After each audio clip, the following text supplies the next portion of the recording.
आपका हार्दिक स्वागत है। डॉक्टर शुभ्रा उपाध्याय जी के बारे में आपको सभी को बताना चाहती हूँ कि खुदीराम बोस सेंट्रल कॉलेज की हिंदी विभाग की हेड ऑफ डिपार्टमेंट है। 25 वर्षों से वहाँ कार्यरत हैं।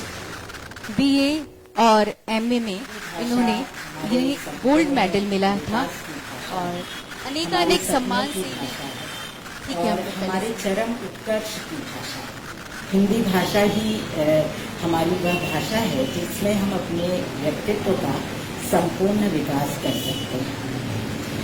हम जानते हैं कि साहित्य में परिवर्तन चित्तवृत्तियों के परिवर्तन के साथ ही घटित होता है। हमने पढ़ा है कि साहित्य समाज का दर्पण है। निश्चित है कि साहित्य सामाजिक परिवर्तन को प्रतिबिंबित करता है, लेकिन समाज में जो गुणात्मक परिवर्तन आते हैं, समाज में जो एक सत परिवर्तन की हम अपेक्षा करते हैं, वह बिना साहित्य के पठन पाठन के असंभव है। क्योंकि एक परिवर्तन होता है जो बाहर से थोपा हुआ, बाहर से थोपी हुई चीजों और भीतर से आने वाली चीजों में जो फर्क होता है, जो अंतर होता है, वो साहित्य के पठन पाठन से ही संभव होता है। कोई चीज जब हम आंतरिक रूप में परिवर्तित करना चाहते हैं तो वो साहित्य के माध्यम से ही हम उनका संरक्षण, उनको हम संवर्धित और संरक्षित कर सकते हैं शिक्षा के माध्यम से। और ये शिक्षा सभी प्रकार की शिक्षा है, लेकिन ये जो मूल्य और सांस्कृतिक मूल्य, सामाजिक मूल्य, पारिवारिक मूल्य या व्यक्तिगत मूल्य हैं, इनके लिए साहित्य का पठन पाठन बहुत आवश्यक है। और मेरी ये कोशिश है कि साहित्य और शिक्षा के माध्यम से हम अपनी पीढ़ियों को उस रूप में संवर्धित करें, संरक्षित करें कि वे हमारी भारतीय मूल्य और भारतीय जो हमारे आदर्श हैं, सांस्कृतिक मूल्य हैं, पारिवारिक मूल्य हैं, जो हमारे सामाजिक मूल्य हैं, उनका वो पोषण करें, उनकी देखभाल करें और उसी रूप में जो हमारी भारतीयता है, जिस रूप में हम पहचाने जाते हैं, तो वो हमारी भारतीयता भी से अक्षुण्ण है।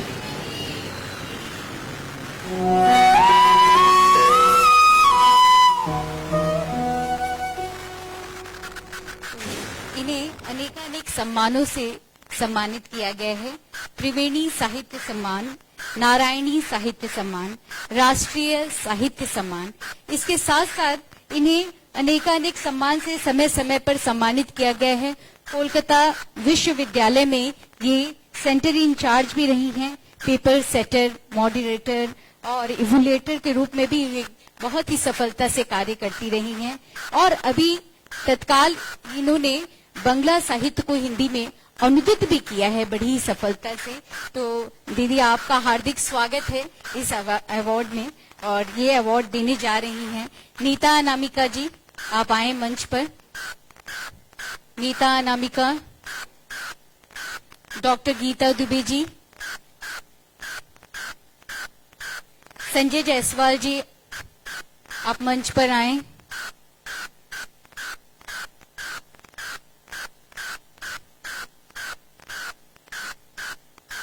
संजय जायसवाल जी,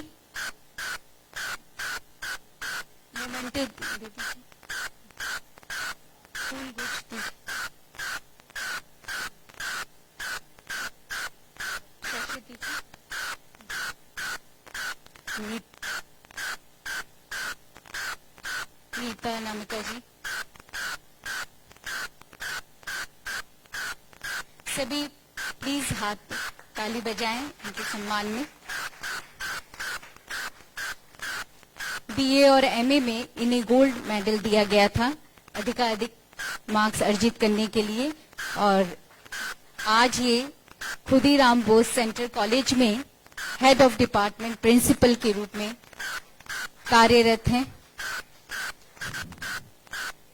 हम सभी देवी सम्मान देने के लिए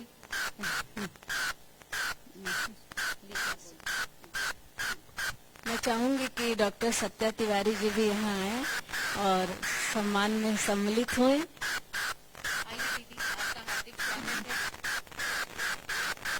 अभिषेक सर जी भी आइए, प्रेम शंकर त्रिपाठी जी आइए।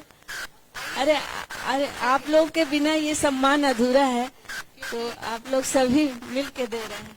क्योंकि व्यक्तित्व गठन में आप सबकी सराहनीय भूमिका है। समय असमय सदैव हमें आप पर दिखाते रहे हैं। आपका हार्दिक स्वागत है।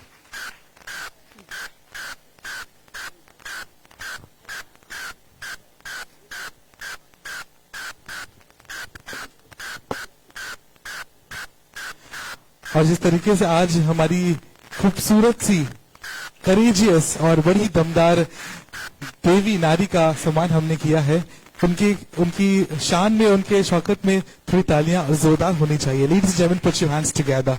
Now I request all our guests to be seated.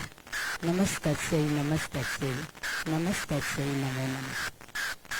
मुझे पिताजी याद आ रहे थे और मेरे ससुर जी भी। मुझे याद है कि बचपन में जब हम लोग किसी चीज के लिए जिद करते तो पिताजी एक बात हमेशा कहते थे कि बेटा पढ़ो, पढ़ाई का कोई विकल्प नहीं है, शिक्षा का कोई विकल्प नहीं है, और जो पढ़ने में तेज होता है वो सब चीज में तेज होता है, वो सब कुछ कर सकता है। फिर हमने जाना कि शिक्षा वह शेरनी का दूध है जिसे जो भी पिएगा वही दहाड़ेगा। तो शिक्षा आपके जीवन को परिवर्तित करने के लिए, आपके जीवन को महनीय बनाने के लिए, यदि हम अपने जीवन को सार्थक बनाना चाहते हैं तो शिक्षा के अलावा और कुछ हमारे पास नहीं है। मैं आज आप सबके समक्ष इस बात को कहना जरूर चाहूंगी कि हमारे यहाँ स्त्रियों के लिए, विशेष करके लड़कियों के लिए, स्त्रियों के लिए यदि हम दो चीजें करें और हमें करना चाहिए, एक शिक्षा और दूसरा पोषण, क्योंकि अशिक्षा और कुपोषण ये दोनों से लड़कियां इन्हीं से शिकार होती हैं और इन्हीं से उनकी स्थितियां दयनीय और शोचनीय होती हैं। तो ये हमारा दायित्व है कि हम अपनी बच्चियों को अपने आसपास हमारी जो भी हमारी सामर्थ्य है, जो हम कर सकते हैं, हम उनकी शिक्षा के लिए और उनके पोषण के लिए जरूर करें। मैं आज इस अवसर का उपयोग इसलिए भी करना चाहूंगी, सबको धन्यवाद और सबका आभार व्यक्त करना चाहूंगी। साहित्य टाइम्स, उनकी सहयोगी संस्थाएं और मेरे माता पिता, मेरे ससुर जी जो कहते थे कि जब मेरी शादी हो रही थी, मुझे याद है जब मेरी शादी हो रही थी तो उस समय ससुर जी ने एक ही बात कही थी कि वो पढ़ी लिखी है तो और कुछ देखना नहीं है, क्योंकि मुझे ये पता है कि अगर वो मेरे घर में आएगी तो मेरा घर बदल देगी। तो ये जो परिवर्तन की उनकी आस थी, तो मैं अपने सभी पूर्वजों को, पिताजी को, ससुर जी को, माता को, सासू माँ को, अपने भाई बहनों को, अपने बच्चों को, अपने पतिदेव को और मेरे सामने मेरे गुरु जी हैं, मैं प्रेम शंकर त्रिपाठी जी को, सत्या दी को, दुर्गा दी को, सभी बहुत लोग हैं, मेरी मित्र हैं गीता, सबको, क्योंकि हम जहाँ पहुँचते हैं अकेले नहीं पहुँचते।